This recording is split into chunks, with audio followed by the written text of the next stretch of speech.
আজকে যাকে নিয়ে পূজা করছে তাকে যে কালকে দৌড়ানি দেবে না, এর কোনো গ্যারান্টি নাই। শুধু আওয়ামী লীগ না, বাংলাদেশের যে কোনো রাজনৈতিক দল যে কোনো অপরাধের কারণে যদি নির্বাচনের বাইরে থাকে, আস্তে আস্তে তারা জনপ্রিয় হয়। জামাত ইসলামকে নির্বাচনের বাইরে রাখার ইয়ে ছিল না, জামাত ইসলাম কি এমন ছিল, দুটা তিনটা করে আসন পায়, সেই জামাত ইসলামী কিন্তু আপনার নিষিদ্ধ, স্বাধীনতা বিরোধী বিভিন্ন কিছু বইলা বইলা বইলা তাদেরকে বিশাল কিছুভাবে দাঁড় করাইছে, কি আওয়ামী লীগ দাঁড় করাইছে, তাই না? এইভাবে আওয়ামী লীগ নিষিদ্ধ থাকতে থাকতে থাকতে থাকতে আওয়ামী লীগ যে কোনো দলের চেয়ে জনপ্রিয় হয়ে যাবে।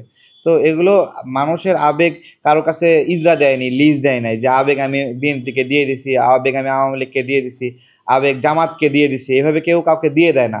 মানুষ পর্যবেক্ষণ করে প্রত্যেকটা মুহূর্ত, এবং সেই মুহূর্ত অনুযায়ী মানুষের মুড চেঞ্জ হয়। যে জুলাইকে আমরা গণ অভ্যুত্থানের সময় অনেক সব মানে হলো আমরা সম্মান করেছি, মানুষ সম্মান করেছে, জুলাই স্পিরিট বললেই অনেক ভাল লাগতো।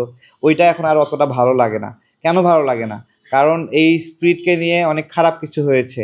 এই স্পিরিটকে ব্যবহার করে অনেকে অর্থের মালিক হয়েছে, অনেক আপনার হলো সম্পদের মালিক হয়েছে, অনেকে গলায় পাড় দিয়ে টাকা নিয়েছে। তো তারা তো এই স্পিরিটটাকে ক্ষতিগ্রস্ত করেছে। তো সেই ক্ষতির কারণেই তো মানুষ এখন ভালোবাসে না। তো ওই জায়গা থেকেই আপনি আজীবন কেউ কালপিট থাকে না, আজীবন কেউ সম্মানিতও থাকে না। আজকে যাকে নিয়ে পূজা করছে তাকে যে কালকে দৌড়ানি দেবে না, এর কোনো গ্যারান্টি নাই।